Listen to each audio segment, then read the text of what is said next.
taking boyfriend home because he called my request weird. Am I the asshole? I remember asking my boyfriend, who I've been dating for 5 months, to please not get into my bed wearing his outside clothes. I saw him walking towards the bed and starting to pull back the blankets, and I quickly said, "Wait, don't get in bed with those clothes on. They're dirty." Dell. He thought I was calling him dirty, but I was trying to explain that we had been outside, walking through puddles, shopping, and sitting on my dog's beanbag bed, which has germs. I didn't want all those germs in my bed. I could tell he was hurt by what I said, so I offered him some clean pajama pants that would fit him. But he responded in a sarcastic way, saying, "I'm sure what I'm wearing now is cleaner than anything you have in your closet."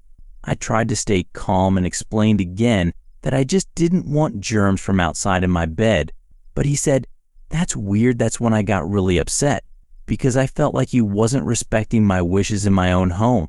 I sarcastically agreed with him, saying, "Yeah, I'm really weird, and your clothes are totally clean," and I stormed out of the room. He raised his voice and said he wasn't calling me weird, but that what I was asking for was weird and that I was overreacting. Now, I'm sitting here writing this because I'm still upset about what happened. He's still in my room, watching the show we were supposed to watch together, like nothing's wrong. It's small incidents like this that make me question whether we're compatible. Every 2 weeks or so, he gets offended and says something hurtful, and I'm always the one who has to calm things down even when I feel disrespected. Right now, I want him to leave and don't want to talk to him for the rest of the night. But part of me thinks maybe I'm overreacting. Am I being an asshole for feeling this way? Am I the one in the wrong here? Story 2. I'll never forget getting beaten up in grade school. I was falsely accused of touching someone's bike, which I hadn't done. I didn't even know the kid.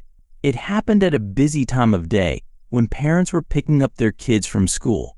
My mom was one of them, and she witnessed the whole thing as she pulled up just as it was happening. I was completely innocent, but that didn't stop the other kid from attacking me. My mom jumped out of the car and chased the kid away just as he was finishing his wild and crazy rant about how he thought I was going to steal his bike. But that wasn't even the wildest part. After the kid ran off, he got on his bike and started riding away. Then, something even more surprising happened.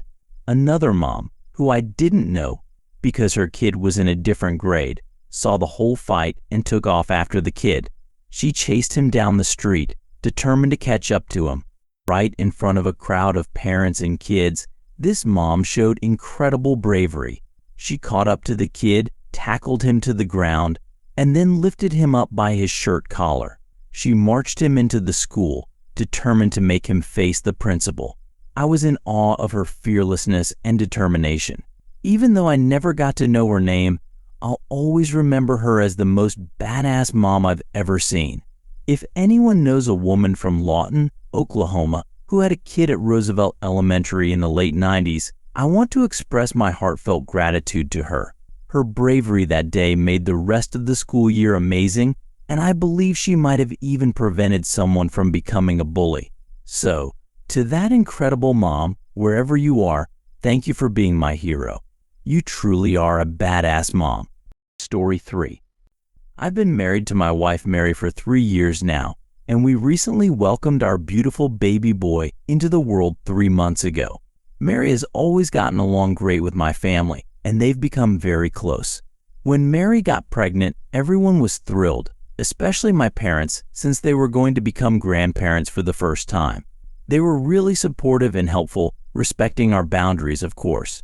They made the pregnancy journey a lot easier for us by helping out with groceries, buying lots of baby essentials, and more.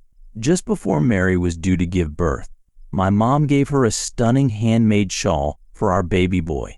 The shawl was made up of many squares, each with its own unique design and special meaning. It was truly a beautiful and thoughtful gift.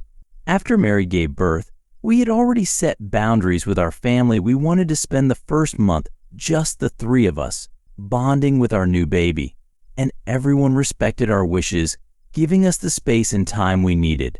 When the month was up, I was eager to introduce our baby to my family, But Mary wasn't ready yet. Although I was disappointed, I understood and respected her feelings, thinking that she probably wasn't ready to see her own family either. One day, I came home from work to find Mary's family gathered in our living room, passing our baby around and cooing over him. I assumed this meant Mary was finally ready for our baby to meet my family too. So, I texted my family and told them they could come visit now, and they were overjoyed at the news. I told Mary that my family was coming over and I'd take care of hosting duties so she didn't need to worry. But instead of being relieved, she got furious that I had invited them without asking her first. I got defensive too. It had been 2 months, and my family still hadn't met our baby or even seen a picture. We had a heated argument and went to bed upset. But I decided to put my pride aside and respect Mary's wishes, waiting until she was ready for our families to meet. I explained the situation to my family, and they were understandably disappointed. My dad made a comment that really struck me. Are we going to have to wait until he's 18 to meet him, or will she still not be ready? Hearing that made me realize how unfair I was being to my family, and I knew I needed to make things right. Yesterday, I took my son on an afternoon outing, telling Mary the first was just going to the store. But instead, I took him to my parents' house, where they were thrilled to finally meet their grandchild.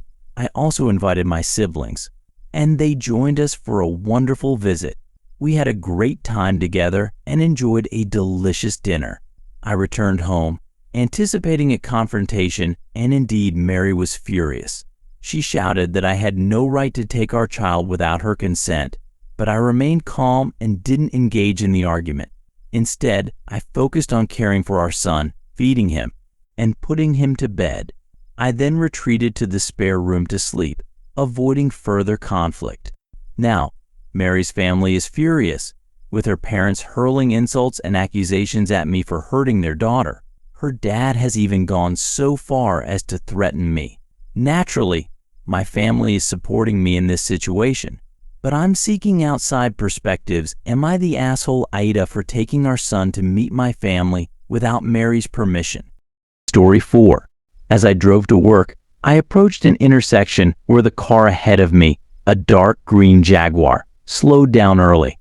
It came to a sudden stop in the left lane, and before I could switch to the right lane to pass it, the driver quickly got out. As I watched, a young woman got out of the Jaguar. She was wearing a tank top, sweatpants, and flip-flops, which seemed strange because it was a cold and gloomy day, and it had just started raining. She looked worried and anxious, and she ran quickly towards the gas station. She left the car door open and lost one of her flip-flops as she sprinted away.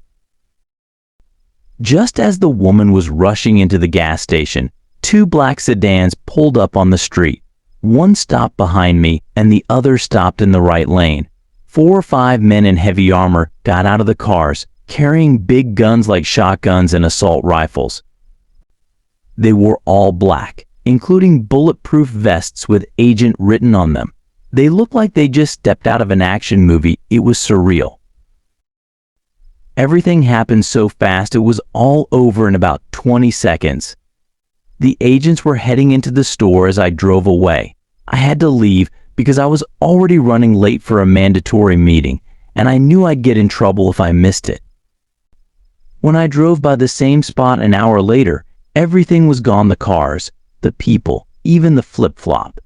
I couldn't find any news stories about what had happened. It was all so strange and mysterious. I still wonder why that woman was driving a Jaguar and why she was being chased by those heavily armed agents in riot gear.